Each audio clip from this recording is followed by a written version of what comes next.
जय राधा माधव कुंज बिहारी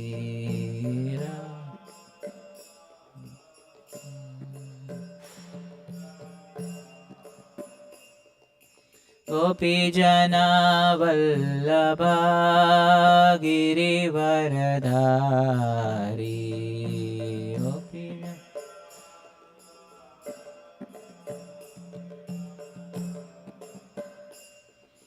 गोपी जना वल्लभा गिरिवरधारी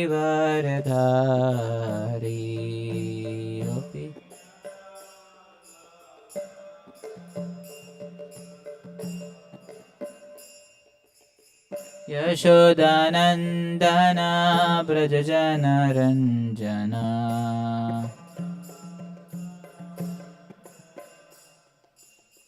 यशोदानन्दना व्रजजनरञ्जना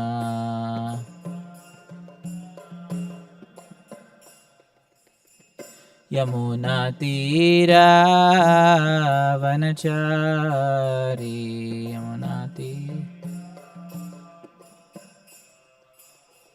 यमुनातीरावनचारी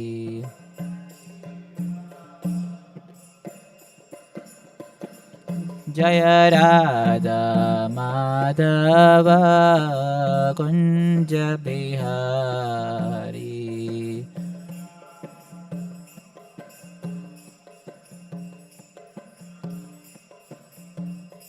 जय राधा माधव कुंज बिहारी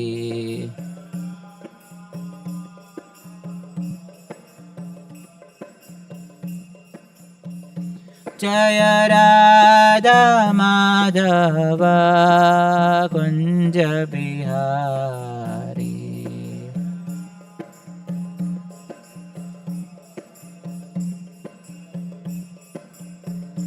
जय राधा माधव कुंज बिहारी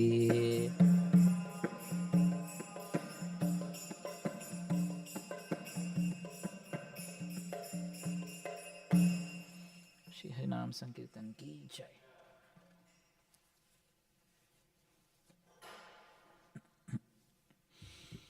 ओम नमो भगवते वासुदेवाय।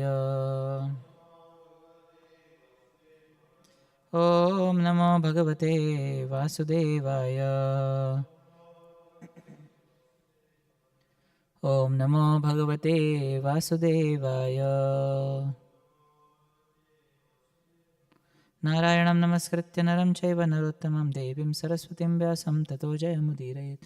नष्टप्रायेषु भद्रेषु नित्यं भागवत सेवया भगवती उत्तमश्लोके भक्तिर्भवति नैष्टिकी। कृष्णाय वासुदेवाय देवकी नन्दनाय च नन्दगोपकुमाराय गोविन्दाय नमो नमः। Hare Krishna, we are reading from Canto 11, Chapter 6, text number 8.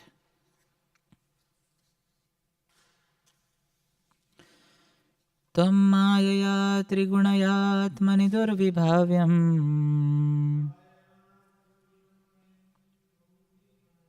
व्यक्तं सृजस्य वसिलुम्पसि तद्गुणस्थ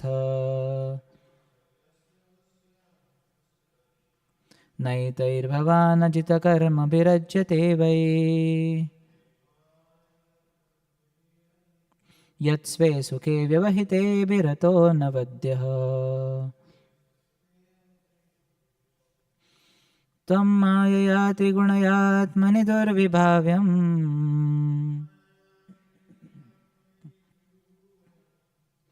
व्यक्तं सृजस्य वसिलुम्पसि तद्गुणस्थ नैतैर्भवानजितकर्मभिरज्यते वै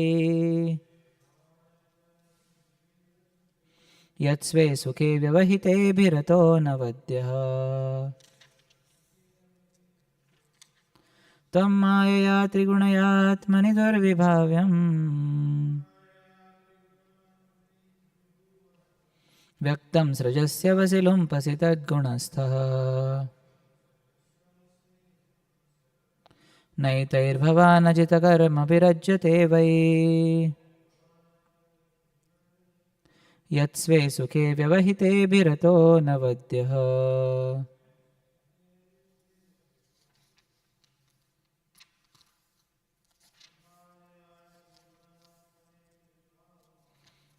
त्वं मायया त्रिगुणयात्मनि दुर्विभाव्यम्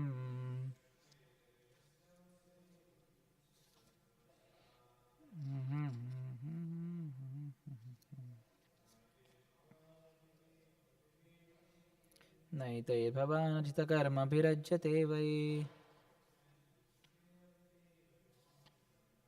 नैतैर्भवानजितकर्मभिरज्यते वै. What word meaning? Tvam, you. Mayaya, by the material energy. Trigunaya, made up of the three modes of nature. Atmani, within yourself. Durvibhavyam, inconceivable. Vyaktam, the manifest cosmos. Srijasi, you create. Avasi, protect. Lumpasi, and destroy. Tat, of that material nature. Guna, within the modes. Goodness, passion, and ignorance. Sthaha, situated. Na, not. Etaihi, by these. Bhavan, you. Ajita, O unconquerable Lord. Karmabhi, activities. Ajyate, are entangled. Vai, at all. Yat, because. Sway, in your own. Sukhe, happiness. Avyavahite, unimpeded. Abhirataha, you're always absorbed. Anavadyaha, the unimpeachable Lord. Translation and purport by the disciples of His Divine Grace Sri Bhaktivedanta Swami Srila Prabhupada ki jai. Translation: O unconquerable Lord, you engage your illusory energy composed of the three modes to unleash, maintain and devastate the inconceivable manifest cosmos, all within your own self. As the supreme superintendent of Maya, you appear to be situated in the interaction of the modes of nature. However, you are never affected by the material activities. In fact, you are directly engaged in your own eternal spiritual bliss, and thus you cannot be accused of any material infection. Purport: the word Durvibhavyam is significant here. The ultimate cause of the creation, maintenance, and annihilation of the material world is certainly inconceivable even for the greatest mundane scientists, who waste their lives in useless and fruitless speculation. Yet Mahavishnu, who is the secondary expansion of the Supreme Lord Krishna, sees the entire cosmos to be like an insignificant atom. So what hope is there for the foolish so-called scientists who try to understand Krishna by their ridiculous experimental power? Thus the word anavadya is used. No one can find fault or discrepancy in the body, character, activities or instructions of the Supreme Personality of Godhead. The Lord is never materially ignorant, therefore He never exhibits cruelty, laziness, foolishness, blindness or material intoxication. Similarly, because the Lord is never polluted by material passion, He never exhibits material pride, lamentation, yearning or violence. And since the Lord is free from material goodness, He never attempts to peacefully enjoy the material world with a sublime materialistic mentality. Lord Krishna is stated here, Sve Sukhe Vyavahite Bhiratah, is eternally busy day and night in His transcendental abode, relishing the inconceivable loving devotion of His innumerable associates. The Lord is being embraced and is embracing. He is joking and is hearing the joking of His loved ones.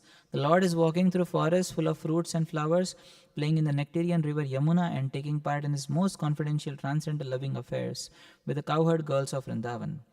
These pastimes in Krishna Loka and on other Vaikuntha planets are eternal, faultless, and an ocean of spiritual happiness. The Lord never descends to the dry platform of relative material happiness. The infinite personality of God has nothing to gain from anyone. Thus, fruitive activity cannot possibly exist within the Lord. ॐ अज्ञानतिमिरन्दस्य ज्ञानाञ्जनशलाकया चक्षुरुन्मिलितं येन तस्मै श्रीगुरवे नमः। श्रीचैतन्यमनोभीष्टं स्थापितं येन भूतले स्वयं रूपकदा मह्यं ददाति स्वपदान्तिकं। वन्देऽहं श्रीगुरोः श्रीयुतापदकमलं श्रीगुरून् वैष्णवांश्च श्रीरूपं सागरजातां सहगणा रघुनाथान्वितं तं सजीवं साद्वैतं सावधूतं परिजनसहितं कृष्णचैतन्यदेवं श्रीराधाकृष्णपादान् सहगणा ललिता श्रीविशाखान्वितांश्च नमो विष्णुपादाय कृष्णपृष्ठाय भूतले श्रीमते भक्तिवेदान्तस्वामिनिति नामिने नमस्ते सारस्वते देवे गौरवाणी प्रचारिणे निर्विशेषशून्यवादी पाश्चात्यदेशतारिणे नमो महावदान्याय कृष्णं प्रेमप्रदायते कृष्णाय कृष्णचैतन्यनामिने गौरत्विषे नमः।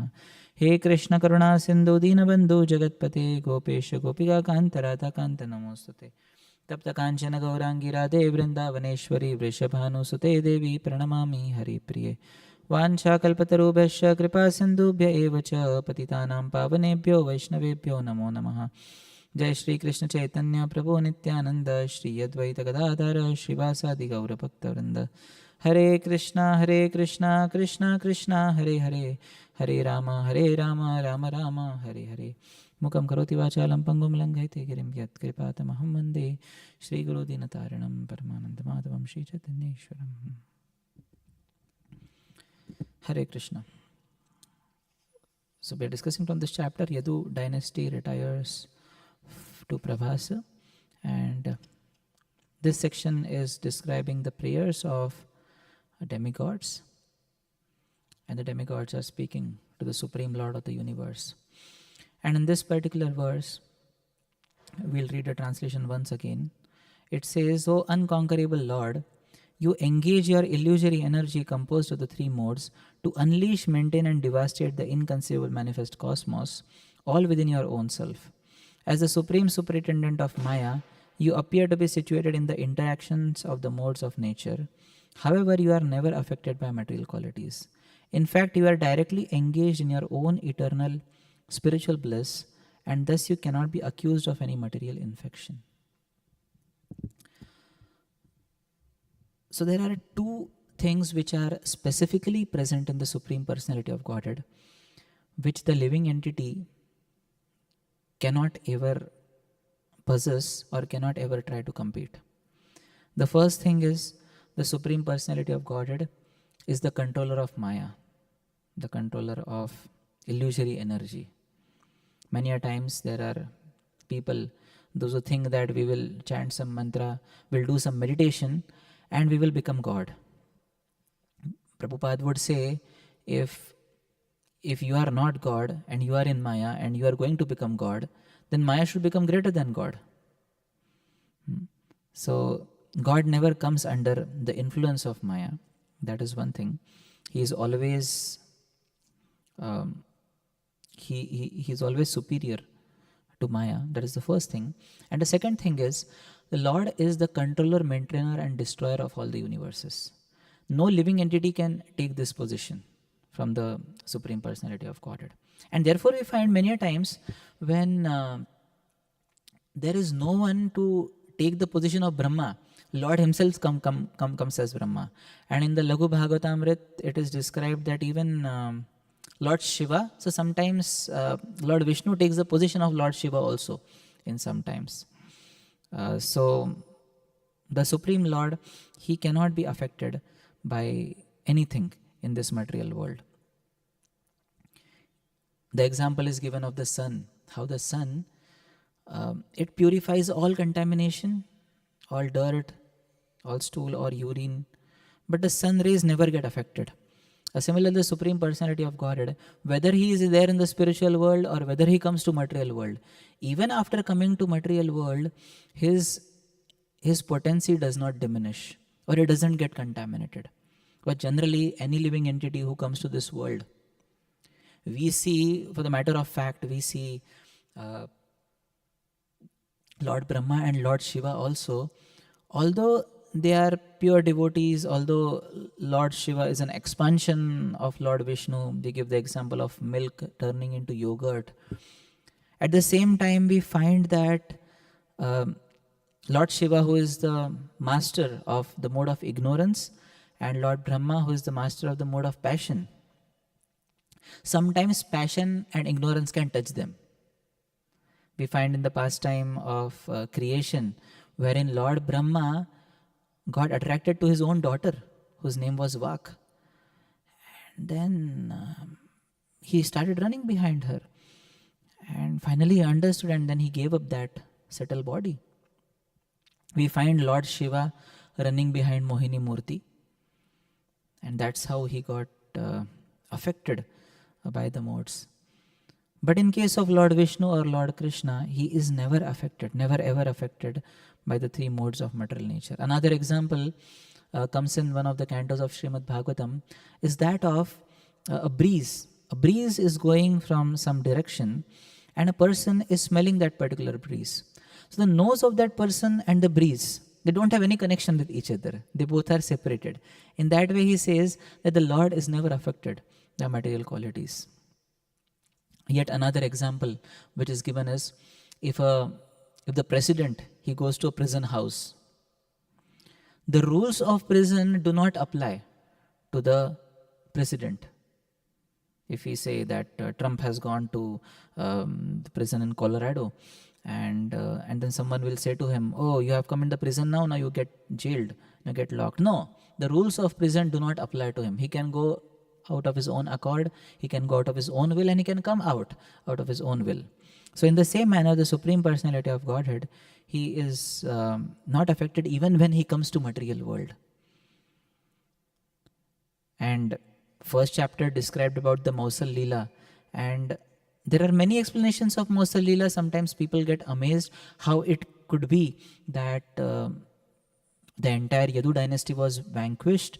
How was it that Krishna was affected by the curse of Gandhari? Gandhari cursed Krishna. That Krishna, you will, just as my sons were killed, similarly you will also, and your entire dynasty will be annihilated. So it was not the result of cursing of Gandhari that the Mausal Leela happened. The Mausal Leela was a part of Lord's plan, and when Krishna also left this world, he left out of his own accord. He comes out of his own accord and he leaves also out of his own accord. And therefore this particular word which is given here, the last word which is mentioned here, Anavadya, this particular word is being stated by the demigods also. And when a few chapters ahead, when Uddhava will pray to the Supreme Personality of Godhead, he will say a very beautiful verse. Tasmad bhavantam anavadyam anantaparam sarvadnyamishwaram akunta vikunta dishnam tasmadaham huhe vrajanapi tapto narayanam narasakham sharanam prapannaha. So he also uses this word anavadyam. Tasmad bhavantam anavadyam. Anavadyam means one who is spotlessly pure. So anything which comes in contact with the Supreme Personality of Godhead, it becomes pure. And therefore, while we take initiation, we chant this particular mantra, Om apavitra pavitro va sarva avastham gatopi va yah smaret pundarikaksha sabhaya abhayantara suchi.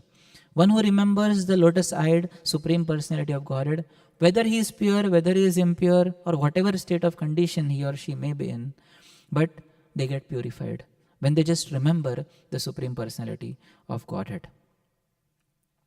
We have many personalities in the Srimad Bhagavatam, those who were very impure but came in touch with the Supreme Personality of Godhead and their material contamination vanquished.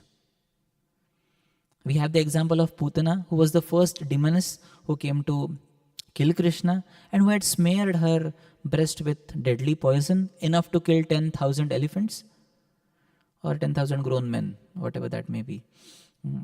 And we find how when she came and approached Krishna, she was totally impure in the sense that her heart was impure. She had come to kill Krishna. Her demeanor was also impure, but she changed. She kind of disguised herself as a very saintly looking lady, but heart was very impure. And when Krishna, he sucked her breasts, he sucked her life air also, and she got liberated. After that, the body of Putana, which was there, which was 8 miles long, lying there itself, The same body, when the Vrajavasis burned that body, they found beautiful fragrance coming out of that body. And they could not understand how can a demoness have such a beautiful fragrance. But the point was that just because of the touch of the Supreme Personality of Godhead, that lady, the Putana, the body of Putana became so pure that very wonderful fragrance started coming out of that body. So if fragrance can come out of body, what to speak of mind and what to speak of heart? That is the purity of the Supreme Personality of Godhead. Even Kubja, when she approached Lord Krishna, she did not approach with a very proper intention. She wanted to enjoy Krishna. She was lusty after Krishna. But when Krishna came to her house with Uddhava, when Krishna satisfied her desire, she became totally peaceful. And Krishna completely transformed her. And she was also ugly, like initially before Krishna approached her, she was ugly. But when Krishna approached, Krishna made her externally beautiful. And then later, after killing Kamsa, he made her internally beautiful also. So similarly in our life as well, when we start coming to devotional service, we may first start becoming externally beautiful in the sense that Kantimala comes in, Tilak comes in. And then soon what happens is the internal purification also happens. Sometimes internal purification takes time, but Srila Baldev Vidyabhushan says in one of his purports that the durachar or the sinful activities which a devotee may commit even after coming to Krishna consciousness, they are just like the spots of a rabbit on a moon, or some kind of spots on a moon. They do not in any way hamper or inhibit the diffusion of moonlight. The diffusion of moonlight remains perfect, and they don't cause any problem to the devotee. Another example is given of if a devotee by mistake engages in sense gratification. The example is given of a serpent whose poisonous fangs have been removed. So if the poisonous fangs have been removed in a serpent's body, then those fangs cannot kill another person. Similarly, in a devotee's life, even that impurity which is there, the traces of impurity which are there, they cannot cause much problem. Because ultimately Krishna says, Apichet suduracharo bhajate mam ananya bhak sadhur eva samantavya samyak vyavasito hi saha. Even if he is performing the greatest durachar, but still he is a sadhu because he is engaged in my devotional service. If he is engaged in my devotional service, then he remains a sadhu. And Bhaktivinoda Thakur says, Bhaktivinoda Thakur in his explanation for this verse, he says that one who sees that person engaged in durachar to be a sadhu, he is a sadhu. So seeing the person apparently engaged in durachar, but seeing them from a positive perspective, seeing them in a non-judgmental way, that person becomes a sadhu. That is what Bhaktivinoda Thakur says. And immediately the next verse, it talks about Kshipram bhavati dharmatma, he is a dharmatma, shashvat shantim na gacchati, kaunteya pratijanihi, name bhakta pranashyati. My devotee never perishes. So Krishna is anyways not affected, but a devotee may get affected. A devotee may fall into Maya, but sooner or later he has to come back to Krishna, because that is what he says, that this path of perfection is such that the practitioner will be dragged to perfection. Even if he doesn't want, he will be dragged to perfection. One time there was a devotee who said that now it is enough. Now I have had a lot of Krishna consciousness. Now I don't want to practice it anymore. So he said, I am going to leave. He started leaving. He went to the airport, and in airport he boarded his flight, and beside him there was a devotee who gave him a book. He said, I want to go away from devotees. What is this? Then he landed at another place. There were some devotees who were distributing some books. And again he was, I don't want to see devotees. I have left all of this. And again he went to another place. There again he found devotees. And finally he understood that he cannot ever go away from devotees. And finally he came to devotional service only. I remember one of our devotees back in India, he practiced devotional service for 3-4 years.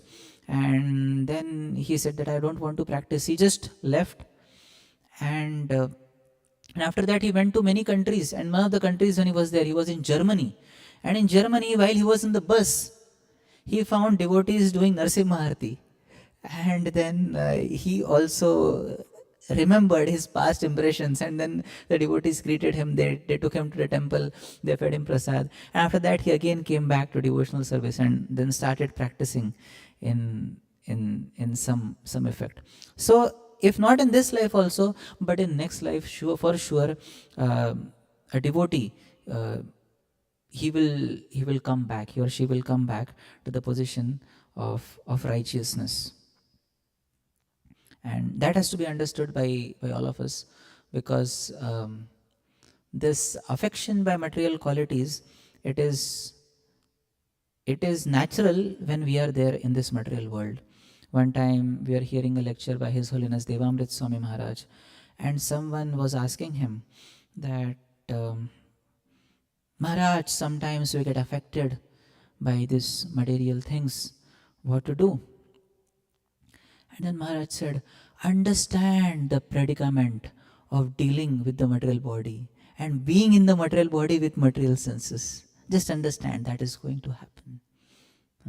One time we are hearing a lecture of His Grace Pankajangri Prabhu, who was the head pujari in Mayapur.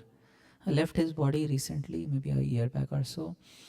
And this devotee, he very desperately asked to Prabhu that, Prabhu, we know that we have to be free from Maya, we have to be away from Maya, but sometimes it so happens that just during that time, we don't know what to do and we get affected by Maya. So what should we do that time?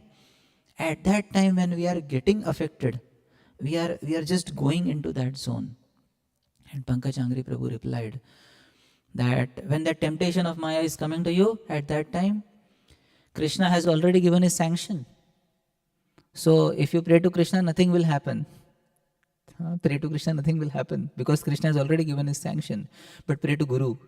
If you pray to Guru, if you pray to Srila Prabhupada, then Prabhupada will take care, Guru will take care, and then you can be freed from that aspect of Maya. So as practicing devotees, we may take on different colors of this material infection, as is mentioned here. That the Lord is above infection, but the devotee comes under infection.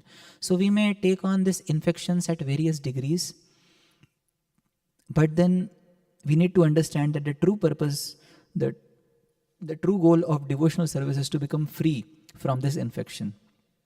Dhanurdas was another person who later became a disciple of Ramanujacharya. He was so affected by the infection. So one time there was a procession of Lord Ranganath. It's not different than Lord Vishnu. That procession was going on, and he had absolutely no attention in that procession. He was not seeing Lord Ranganath.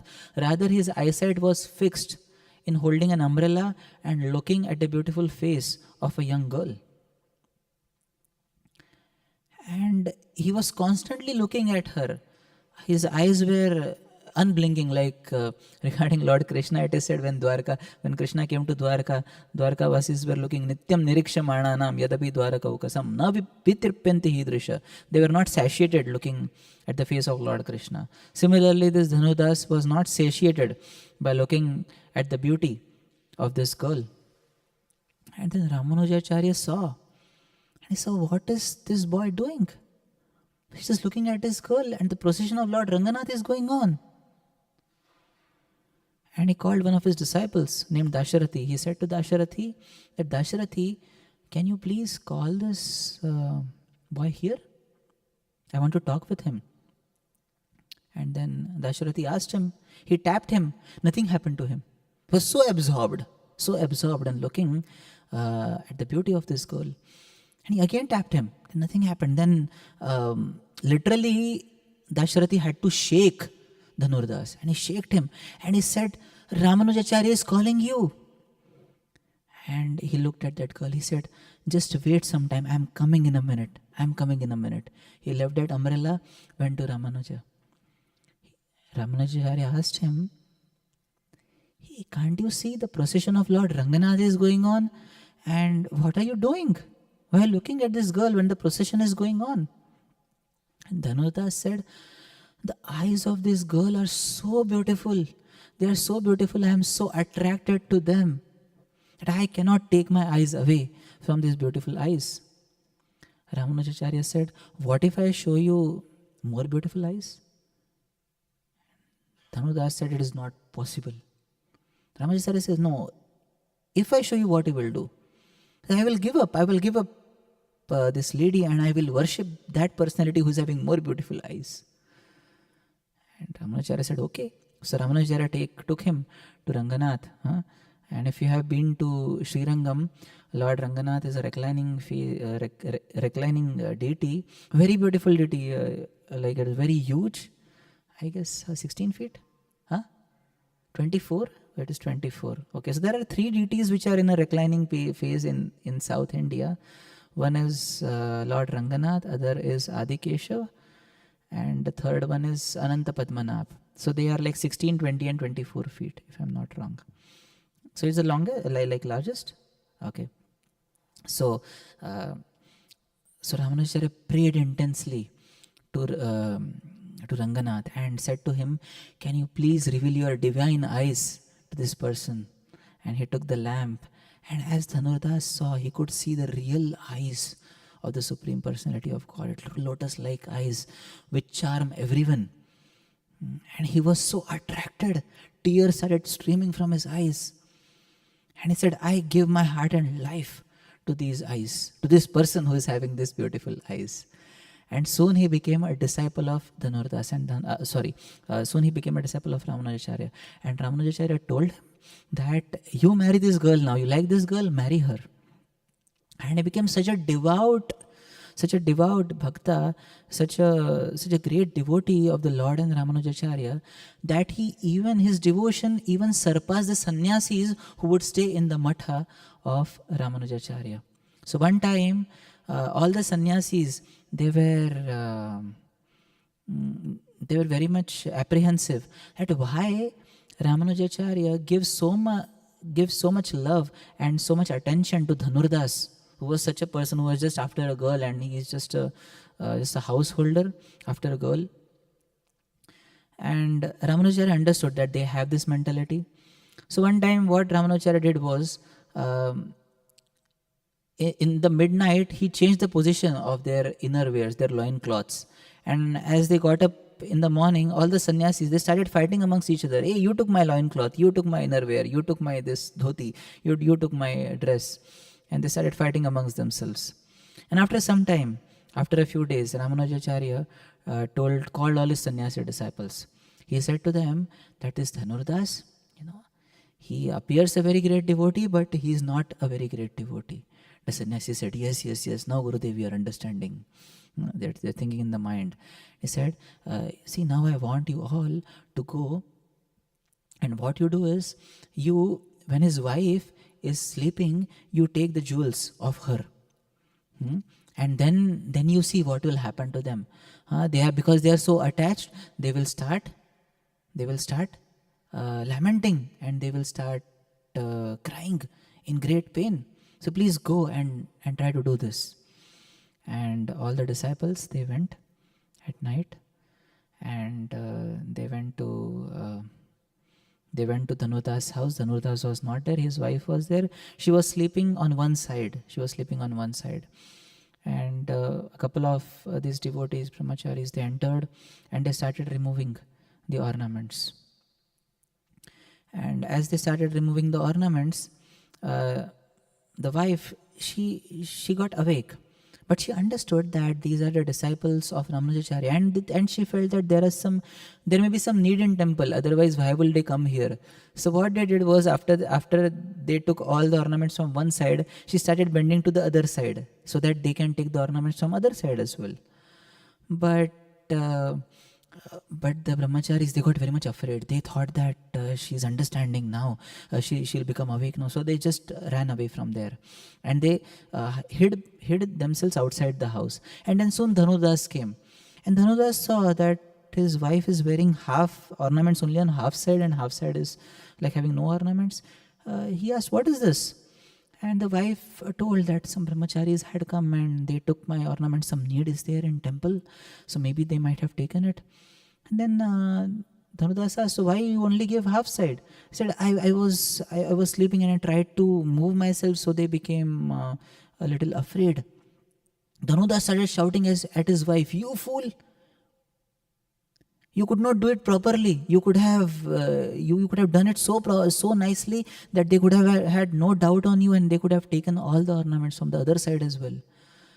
And this way they started lamenting that they could not serve their spiritual master. And when the sannyasis or brahmacharis, they heard this, they became so astonished that this devotee, he has got such love. They both have got such love for our spiritual master and for the Supreme Lord. So we're talking about infection. Dhanurdas had so much infection, but by the grace of Supreme Lord and by the grace of his devotees, the infection vanished to such an extent that he became even higher than the so-called sannyasis, those who were detached from everything. So this is the power of infection, of removing the infection by Krishna's mercy. And Krishna's mercy is so great that any personality who comes in touch with him, any personality who comes in touch with the devotees of the Supreme Personality of Godhead, that infection can be removed.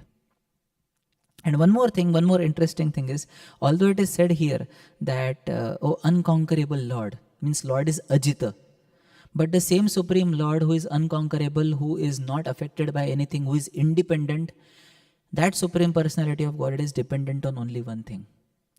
And that one thing is he becomes dependent on his devotees. And therefore, he says, in the pastime of Durvasa Muni, when Durvasa Muni releases the demon to kill Ambarish Maharaj, and Sudarshan Chakra comes, and Sudarshan Chakra protects Ambarish, and Sudarshan Chakra runs behind Durvasa, and Durvasa is going to all planets. He first goes to Brahma Loka. Brahma says, I cannot do anything. Goes to Shiva Loka. Shiva says, I cannot do anything. Then he finally goes to Vishnu Loka. Incidental entry into the Vaikuntha Loka. And he says to Lord Vishnu, a very beautiful verse, I'm not remembering the exact verse, 9.4.62. He says that, my dear Supreme Lord, I have offended your dear devotee. Please forgive me and please release me from this trouble which is being caused by this chakra of yours. It is the Supreme Lord's chakra. He releases it. The same Supreme Lord released that chakra on Paundraka. Same Supreme Lord released that chakra on Shishupal. And now that same Supreme Personality of Godhead says, I don't have the power to control that chakra. And 9.4.63 Bhagavatam, he says, Aham bhakta paradhino hi aswatantra ivadvija sadhubir grastardaya bhaktir bhakta janapriya. He says, I am not unconquerable. I am conquered by my devotees' love. Whatever my devotees say, I am completely subordinate to them. To such an extent that he becomes a prisoner in their hearts. And therefore Bilva Mangal Thakur says, now I have taken you inside my heart. You thief, you think that you are the greatest thief. Now I have kept you in my heart. Now let us see how do you run away from this place. Chauragra Ganyam Purusham Namami. He says, I have conquered you in my heart. So devotees, because they love the Supreme Personality of Godhead so much, they always possess the Supreme Personality of Godhead within their hearts. And therefore, when we come in touch with those devotees also, those who have Supreme Personality of Godhead in their hearts, we also can get freed from this material infection, and we also can become very much pure, and then we will acquire that quality, the same quality of not being affected by the Supreme Lord. So Krishna himself says in Bhagavad Gita 7.14, Deiviyesha gunamayi mama maya duratyaya. He says that my maya is very difficult to overcome. But for the devotee who has conquered the Supreme Lord, for the devotee who has conquered the modes, by the grace of the Lord and by the grace of his devotees, for him, even while living in this world, iha yasya harer dasya karmana manasagira nikilashva apavasthasu jivan mukta sochate. Even in this world he becomes liberated. So for that person, nothing in this world is maya. Therefore he can utilize everything in Lord's service. But before that, before we engage everything in Lord's service, we have to make a distinction between matter and spirit. To the degree we get affected by Maya, to that degree we can make a distinction. Prabhupada was so pure, he could engage anyone and everyone in Krishna consciousness. He could engage the hippies in Krishna consciousness. He could engage the drug addicts in Krishna consciousness. He could engage people who are completely naked. They would come. Prabhupada would go to such to such festivals. He could engage them in Krishna consciousness. But we have to see our capacity, and accordingly we need to distinguish between matter and spirit till the time we get totally purified. And once we become totally purified, then this world itself becomes a playground for such a devotee, because everything he or she sees, they see it in a way and manner that it can be utilized in Krishna's service. How can I utilize this person? How can I utilize this object? How can I utilize everything in Krishna's service? Then there is no distinction between material and spiritual, because everything turns into spiritual. So that is the beauty of connecting with the Supreme Personality of Godhead, who is totally pure and who is never contaminated by the material modes. So I'll pause here. Any comments or reflections?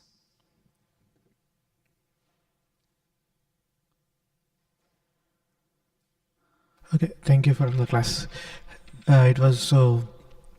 A question comes here, like when the Supreme Lord is so pure, and so this thing, as Prabhupada also said, if you want to associate with the fire, you should be fiery. Can you comment on that? Like we are actually, like in the material world, every living entity who comes in contact with material nature has some contamination. So that has to be removed gradually by process of devotional service. But at the same time, when the devotional service is continually person is doing, what happens is that contamination comes in the form of pride. So can you just comment on that? So contaminations are a part of our stay in this material world, and they will be there till the stage of bhava. Till the stage of bhava. Bhava is it like the contaminations, they almost vanish. But before that, when we are practicing at the stage of anartha nivrutti, we need to understand that contaminations will be there in some form or another. But if we practice them sincerely, then these contaminations will gradually subside. It is not a day's process or a moment's process or a week's process or an year's process. Previously, when I came to devotional service, I heard about this fear, desire, duty and love. And I said, okay, 2 years I'll take for fear, 2 years desire, 2 years duty, 2 years love. And now I'm practicing since last 15 years. I don't know where I am in that 4. So it will take, it will definitely purify, but that gradual purification happens in devotional service. So we need to give patience. Therefore, Nectar of Instruction says, Utsahat Nishayat Dhairyat. So patience has to be there.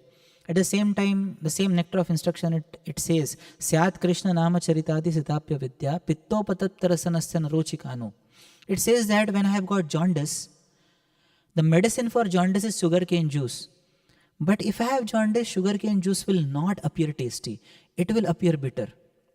But then if I keep on taking the same sugarcane juice, as the disease will get eliminated, the same sugarcane juice will taste sweeter and sweeter. So currently at our sadhaka stage, chanting may not appear sweet, hearing Bhagavatam may not appear sweet, doing devotional service may not appear sweet, but we go on doing. Therefore he says, Anudinam, Pittopataptarasanasya narochikanu, kintu adarad anudinam khalushaiva jushta. He says 2 things, do with respect and do every day. So respectfully we engage in devotional service day after day, month after month, year after year. And ultimately, see, removal of anarthas is not dependent upon us. Shrunnatam sagatha Krishna punya shravana kirtana hridayantasto hi abhadrani vidunoti suratsatam. Krishna is the person who removes the anarthas. So it depends upon him. We just can pray to him. But he has to choose when he has to remove the anartha. We have to just show our sincerity to him. And when we show our sincerity, because bhakti is a descending path, it is a path of grace. But grace also doesn't come just like that. For grace also to come, we need to show our efforts. But then when grace will come, you cannot demand grace. We can only beg for grace. But yes, there is, Krishna definitely comes Like we discussed about Kaunteya prati janihi name bhakta pranashyati. So Krishna definitely purifies a devotee. And sometimes, he brings in challenges in our life so that we don't get affected by other challenges.